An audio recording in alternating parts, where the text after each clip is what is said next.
अब आइए इस वक्त समझने की ये कोशिश करते हैं कि सीमा हैदर ने अब तक जितनी भी बातें कही है उसमें सच्चाई है क्या। बिल्कुल, अगर सीमा हैदर की कहानी की शुरुआत से बात करें तो सबसे पहले नोएडा पुलिस ने सीमा से पूछताछ की, उसको गिरफ्तार किया गया और जो ये कड़ियां हैं एक एक करके जुड़ती चली जाएंगी और आगे हम आपको बताएंगे कि जब मीडिया में वो इंटरव्यू देती है फिर क्या होता है। देखिए, पूछताछ होती है, उसके बाद सीमा को कोर्ट से जमानत भी मिल गई, जिसके बाद सीमा ने कई मीडिया चैनल्स को मीडिया में इंटरव्यू दिया और उसी दौरान सचिन मीणा ने भी सीमा से जुड़े सवालों का जवाब मीडिया के सामने दिया। और ठीक यही वक्त था जब दोनों के ऊपर शक गहराता गया और इसमें और क्या हुआ, सचिन मीणा से पूछताछ हुई। उधर पाकिस्तानी जांच एजेंसी भी कुछ ऐसी इंफॉर्मेशन लेकर सामने आ गई कि यहाँ जो एटीएस है, यूपी एटीएस, उसके कान खड़े हो गए कि जरूर कुछ बात है और अभी सेफ हाउस में रखे उससे पूछताछ हो रही है। तो बिल्कुल, यूपी एटीएस ने भी सीमा हैदर से कड़ी पूछताछ की और एक एक करके आप इन कड़ियों को अगर जोड़ेंगे किस तरीके से नोएडा पुलिस की पूछताछ होती है और आखिर में अब ये पूछताछ यूपी एटीएस करती है, जिसके बाद अब सीमा हैदर को सेफ हाउस में रखा गया है, सीमा हैदर के साथ सचिन को भी रखा गया है। लेकिन अब कई तरह के कनेक्शंस खंगाले जा रहे हैं कि आखिर सीमा सच बोल रही है या फिर साजिश है। और देखिए, इन सभी पूछताछ में एक बात बहुत कॉमन सामने आई है और वो ये कि सीमा हैदर एक जैसा बयान नहीं दे रही, वो अलग अलग बयान दे रही है।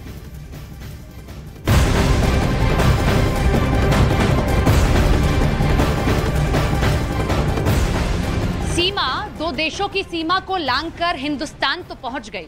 हिंदुस्तान आकर उसने बताया कि कैसे वो सचिन मीणा से आज से नहीं, पबजी के टाइम से बातें कर रही है और उसे बड़ा अच्छा लगा और वो यहाँ चली आई। लेकिन अभी भी कई बातें ऐसी थी जिस पर जांच होनी जरूरी थी। एटीएस ने जांच की, पहली नजर में ये प्रेम प्रसंग नजर आया, लेकिन अभी भी सीमा की मुश्किलें कम नहीं हुई क्योंकि वो अवैध तरीके से भारत में दाखिल हुई है। ऐसे में प्रेम प्रसंग से जुड़ा मामला जरूर, लेकिन इस मामले में जरूर सीमा पर केस चलेगा और कार्रवाई होगी और इतनी आसानी से उसे पाकिस्तान डिपोर्ट नहीं किया जाएगा।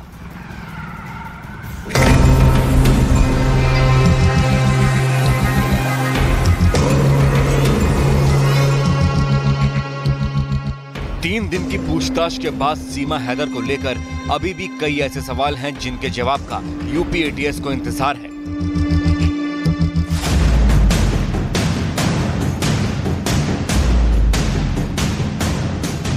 यूपी एटीएस सीमा और सचिन से पूछताछ कर रही है। इस दौरान कई खुलासे हुए हैं। कई ऐसे राज से पर्दा उठा है जो सीमा खुद में समेटे हुए थी और कई दस्तावेजों में सीमा के इरादों और उसके भारत आने के मकसद के बारे में पता चलता है। सूत्रों के मुताबिक सीमा हैदर को पाकिस्तान डिपोर्ट करने की एजेंसियां प्लानिंग कर सकती हैं। इसके पीछे वजह सीमा का अवैध तरीके से भारत आना है।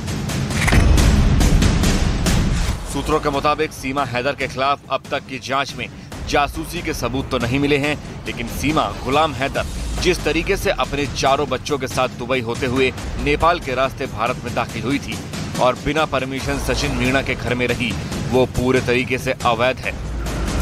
सीमा हैदर के पास कोई वैध वीजा नहीं है, ना कोई ऐसा दस्तावेज है जो सीमा हैदर को भारत में रहने की इजाजत देता हो। ऐसे में जांच एजेंसियां सीमा हैदर और उसके चारों बच्चों को वापस से पाकिस्तान भेजने के विकल्प पर विचार कर सकती हैं।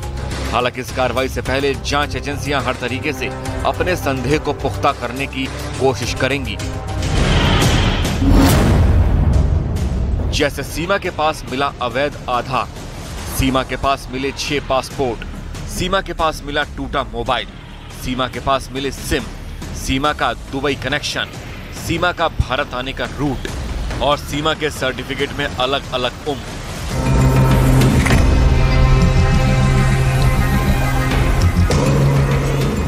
क्योंकि ये वो वजह है जिनके बाद सीमा गुलाम हैदर पर शक की सुई घूमी थी और सीमा हैदर एटीएस की रडार पर आ गई। नेपाल में सीमा और सचिन की मुलाकात हुई थी। दोनों कई दिनों तक नेपाल के होटल में पति पत्नी का रिश्ता बताकर रुके थे और नेपाल में ही दोनों शादी करने का दावा भी कर रहे थे।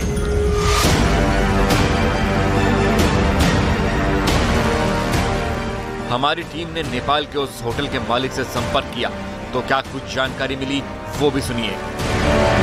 शाम को निकलते थे मैडम, दिन भर रूम में रहते थे और सुबह और शाम को थोड़ा वो लोग बाहर निकलते थे।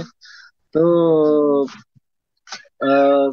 ज्यादा से ज्यादा वो लोग बाहर ही खा के आते थे, खाना पीना सब। फेक नाम दिया था हमको, उनको जब हमने न्यूज में दिखा तो उनका नाम सचिन है। हम भी थोड़ा शॉक हो गए और उनका नाम जो हम लोग ने एंट्री किया था यहाँ पर वो डेट में, यहाँ पर और कुछ नाम।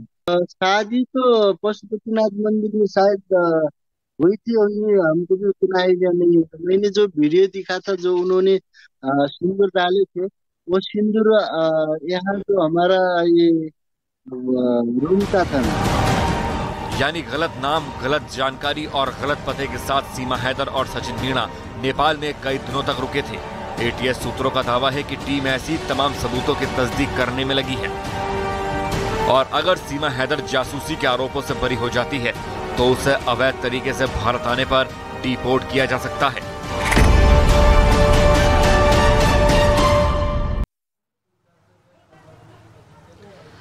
सीमा हैदर का निकाह पाकिस्तान में हुआ, लेकिन शादी उसने रचाई नेपाल के पशुपतिनाथ मंदिर में। ये हम नहीं कह रहे, ये खुद सीमा हैदर ने हमारे कैमरे के सामने कहा था। लेकिन हम जब नेपाल पहुंचे, हम उस पशुपतिनाथ मंदिर पहुंचे, तो हमने तो कुछ और ही सुना। हमारे सहयोगी दीपक बिष्ट की रिपोर्ट आप देखिए, जब वो पशुपतिनाथ मंदिर पहुंचे। ये वो रजिस्टर है, इस रजिस्टर की हम बात कर रहे थे न्यूज़ 18 इंडिया पर। हम इसको जांचने के लिए हिंदुस्तान से नेपाल में इसलिए आए हैं क्योंकि हमें इस रजिस्टर की असलियत चाहिए थी। क्योंकि ये जो रिकॉर्ड रूम है, यहाँ पर अभी जो लोग थे, यहाँ पर जो स्टाफ के लोग थे, उन्होंने यही जानकारी दी, क्योंकि कोई भी नहीं बताना चाहता कि वाकई में यहाँ पर ऐसा क्या हुआ था। लेकिन जो स्टाफ था उन्होंने हमें जानकारी दी, और ख़ासतौर से न्यूज़ 18 इंडिया ने ये आपको दिखाया कि इस रजिस्टर में कोई भी नाम नहीं है, सीमा हैदर का भी नाम नहीं है, सचिन का भी नाम नहीं है। और जब क्या वो दूसरे नाम से शादी कर सकते हैं, ऐसा जब हमने यहाँ पर पूछा तो ये भी इसकी जांच चल रही है। हालांकि क्या एटीएस की टीम यहाँ आई थी? अभी तक नहीं आई है। अच्छा, एटीएस की टीम भी यहाँ पर नहीं आई।